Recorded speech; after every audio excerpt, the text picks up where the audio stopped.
14, and I've been working on a book for a year and 50 more years, a year and 9 months. Yeah! I just finished draft 6. Draft 6. Sixth draft. Draft of 6. I started it like August 15th. It's now September 14th. It grew a lot this draft because I was weaving in some more character stuff. My draft's back up to 18,600 words. Now that I weaved in a little more of a thing, that thing needed to come to a close at the end of the book too.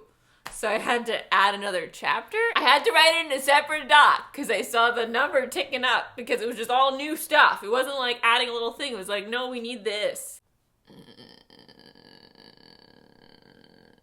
It's there now. It feels like I rewrote the end even though I just added in more end. And I think I'm most insecure about that chapter because it's all new. You know, everything else is mostly like the millionth run through. But this is the first run through of this one chapter.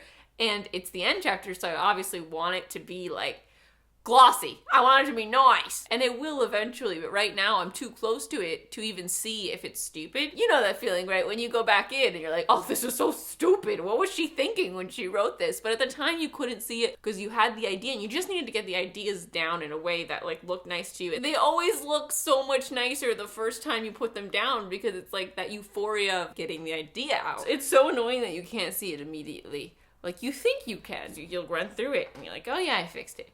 But you can't. It takes time. So, I gave my 6th draft to my agent. She got back to me 2 days later with notes. I have, like, a week and a half to give her, like, a final glossed version that we're hopefully gonna use to go on submission with. Crazy! There's no for sure C's yet, so don't hold me to that. But, like, that is the plan right now. After I submitted this 6th draft, I started thinking about my title. If you saw my recent video called Book Titles Are Stupid, that came out of, you guessed it, an existential crisis about what to name my book. I had a name. Like I told you a while ago, it was 2 words. Both words start with the same letter, but all of a sudden I was like, this doesn't work.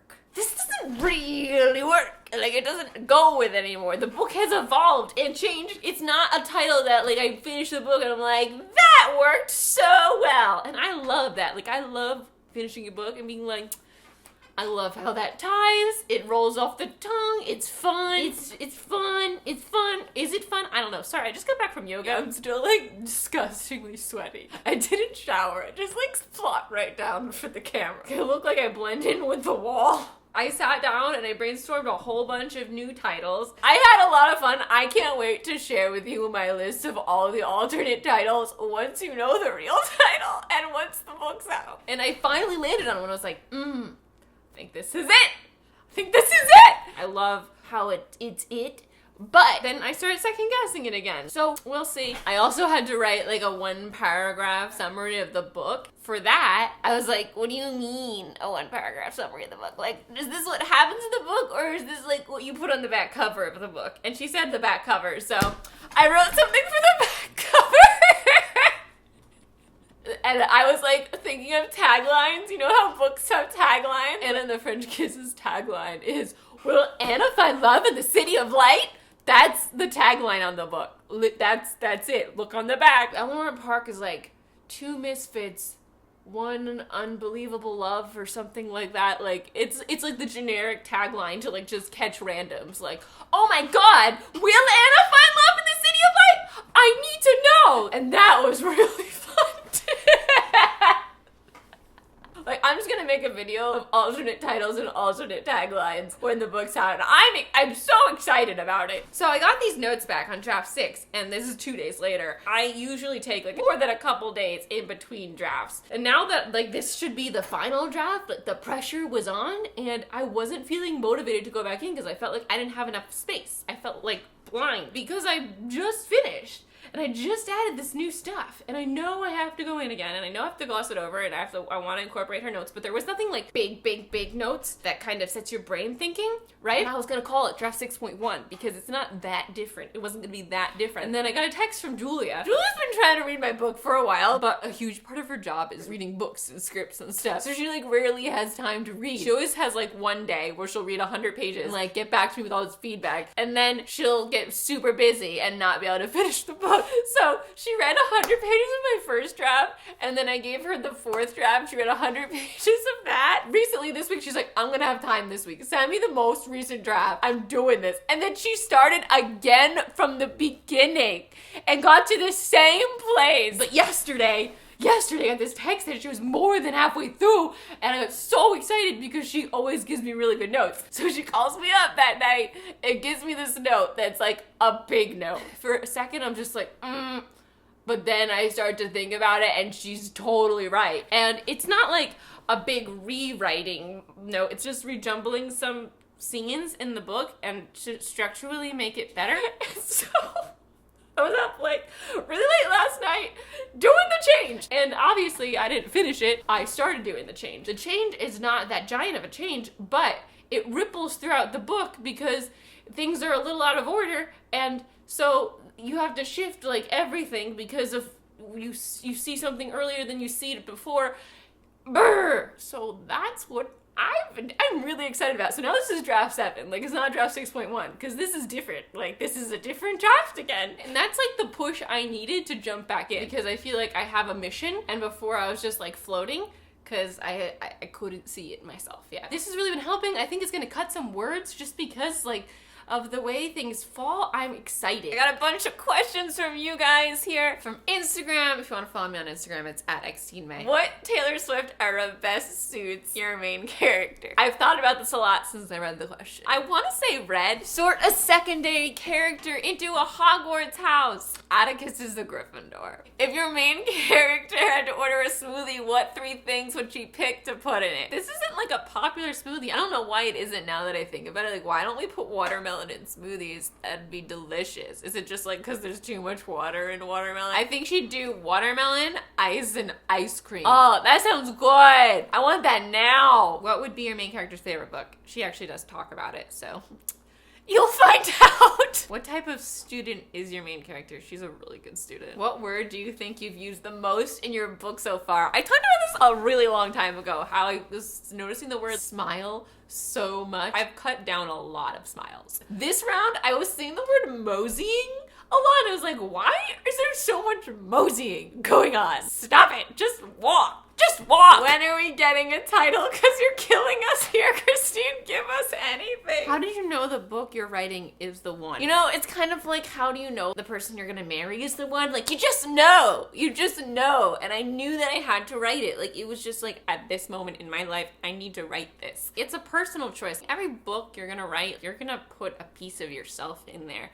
And I needed to put this piece on paper and have it. It's been a very therapeutic experience for me writing a book, and I feel like every book I write will be therapeutic in a different way. You're writing these different characters, kind of examining your own brain in a new way. Something that was really exciting during like this past couple months, I like really solidified on like the next story I want to write. And it's just such a cool, exciting feeling to have that next story in your brain. Can you give another name, please? Okay, I'm gonna give you another name. I don't want to spoil like the lead names, but this is one of like the bigger characters.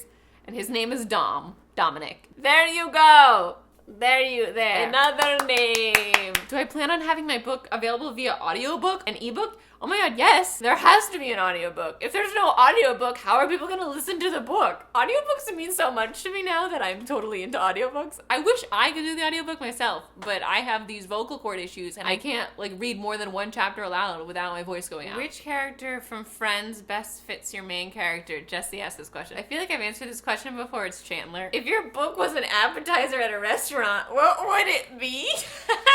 Caprese salad. I'm gonna say tomato, mozzarella, basil, little balsamic vinaigrette. That sounds good to me. Or maybe like a stuffed artichoke. Kaden says, if you could ship your characters with your favorite characters, who would be shipped with? Who would be shipped with who? I ship everyone with Will Herondale. I would ship my lead with Will Herondale. I would ship her best friend with Stefan Salvatore. Yeah, I would ship her with Stefan Salvatore. Jesse says, how did writing go during the Taylor Swift release week? Not well. The night that Look What You Made Me Do came out, the song came out, and I was like, okay, I'm gonna listen to the song a couple times. I'm gonna go back to writing. Literally an hour later, I'm still sitting there just listening to the Taylor Swift song and playing around on Twitter. What's the main character's last name? I'm tempted to tell you the lead character's last name. Can I? Have I given you her initials? Her initials are S.P. Sp is my main character. These questions are coming to me in the comments of a picture I posted on Instagram where I'm wearing these crazy pants. And Sophia asked, would your main character wear those pants? No, she would not. How many people have you let read your book so far? Oh man, well, okay. I'm just gonna count the people who have read it in its completion. Kat, Natasha, my agent, Katie. So 4 people plus me. I read it like 11 times. If you could put anyone in Twilight into your story, who would you choose? Oh my god, I love this question, but like I have to get some serious thought because I don't want to put any Edward up in there because I don't want Edward like getting attached to anyone or eating anyone. If Jake was Taylor Lautner, maybe I'd put Taylor Lautner up in there and have some fun with that. Yeah, having Jake there would be fun. If you met someone exactly like the love interest in your story at a future book signing for this book, what would you do? Oh my god, I'd be horrified. Like, if they were exactly, I think I'd, like, hide. And be super awkward. Do you think yoga helps you think through problems while you're having a hard time writing or gets your creativity flowing better? I find that yoga, like, really helps me calm down and focus. Honestly, when it comes to creativity flow, if that's not flowing, usually a shower actually works best for me. Let's talk about my writing playlist! I've been writing to so many fun songs that I don't know the words to yet. I just recently discovered this one. I don't know how I missed its release, but I did. And it just pulls at me. Just pulls at my heartstrings. What about trust? What about us?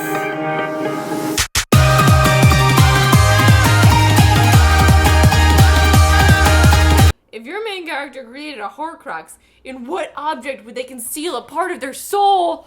What a cool question. She'd conceal it in this bracelet she wears all the time. It's just like a casual little bracelet, so like it'd be the last place you'd think to look. One more song from my writing playlist. I don't ever wanna be you.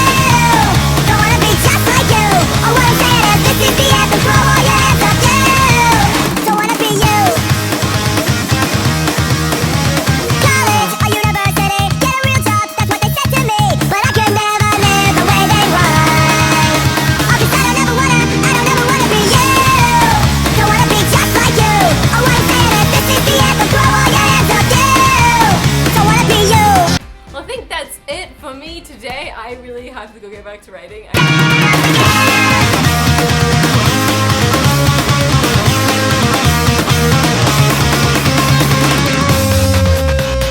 I'm Christine. Thanks for watching. I make videos every Tuesday. I hope your writing projects are going well. I will talk to you soon. Goodbye.